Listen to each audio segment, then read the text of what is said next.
Assalamualaikum warahmatullahi wabarakatuh. Perkenalkan, nama saya Putri Handayani dari Prodi Tadris Bahasa Indonesia. Saya akan menjelaskan apa itu jenis-jenis morfem. 1. Morfem bebas. Morfem bebas yaitu morfem yang secara potensial dapat berdiri sendiri dalam suatu bangun kalimat. Misalnya saya, duduk, dan putih. Morfem tersebut bisa berdiri sendiri tanpa harus digabung dengan morfem lain. Morfem bebas biasanya berupa kata dasar atau akar kata, meskipun ada juga kata dasar yang berupa morfem terikat. Akar kata atau kata dasar disebut juga dengan morfem dasar.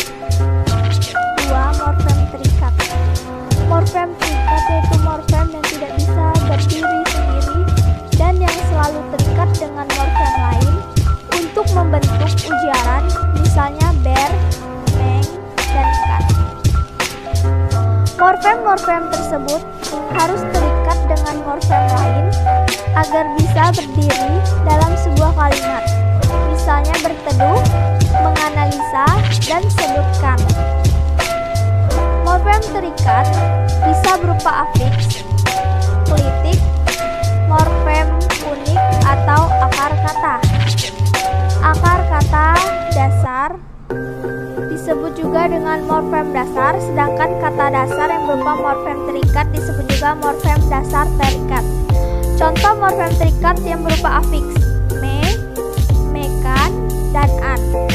Contoh morfem terikat yang berupa klitik ku, mu, dan nya. Contoh morfem terikat yang berupa morfem dasar terikat juang, temu, gurau. 3. Morfem utuh. Morfem utuh adalah morfem yang susunannya utuh atau tidak terbagi. Contoh lari, pergi, angkat, dan lantai.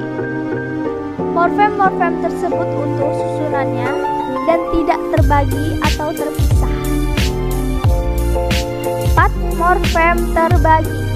Morfem terbagi adalah morfem yang perwujudannya dalam bentuk morfem diantarai oleh unsur lain. Misalnya morfem ke, an. Morfem tersebut bentuknya tidak utuh atau unsur-unsurnya terpisah. Di antara ke dan an ada unsur lain, misalnya unsur satu menjadi kesatuan. Ke dan an pada ke an adalah satu morfem meskipun terpisah. 5. Morfem leksikal. Morfem bermakna leksikal adalah morfem yang mempunyai makna leksikal. Makna leksikal adalah makna kata atau leksem sebagai lambang benda, peristiwa, objek, dan lain-lain. Contohnya morfem ikan, ku, jalan, dui, rumah, buku, dan buku. Morfem bermakna leksikal tidak sama dengan morfem bebas. Morfem bermakna leksikal bisa berbentuk morfem bebas, bisa juga berbentuk morfem terikat. Morfem dui termasuk morfem terikat karena harus digabung dengan morfem lain. Misalnya dui bahasa. Morfem dui juga termasuk morfem bermakna leksikal karena morfem dui mempunyai makna leksikal yaitu dua. 6. Morfem unik. Morfem unik, petas, gulita, dan siur. Artinya morfem-morfem tersebut hanya bisa berkombinasi dengan morfem tertentu yaitu petas dan beras menjadi beras petas. Begitu juga dengan gelap gulita dan simpang siur. 7. Prakategorial. Bentuk-bentuk seperti baca, tulis, dan tendang juga termasuk bentuk prakategorial. Karena bentuk-bentuk tersebut baru merupakan pangkal kata sehingga baru bisa muncul dalam peraturan sesudah mengalami proses morfologi. 8. Morfem segmental.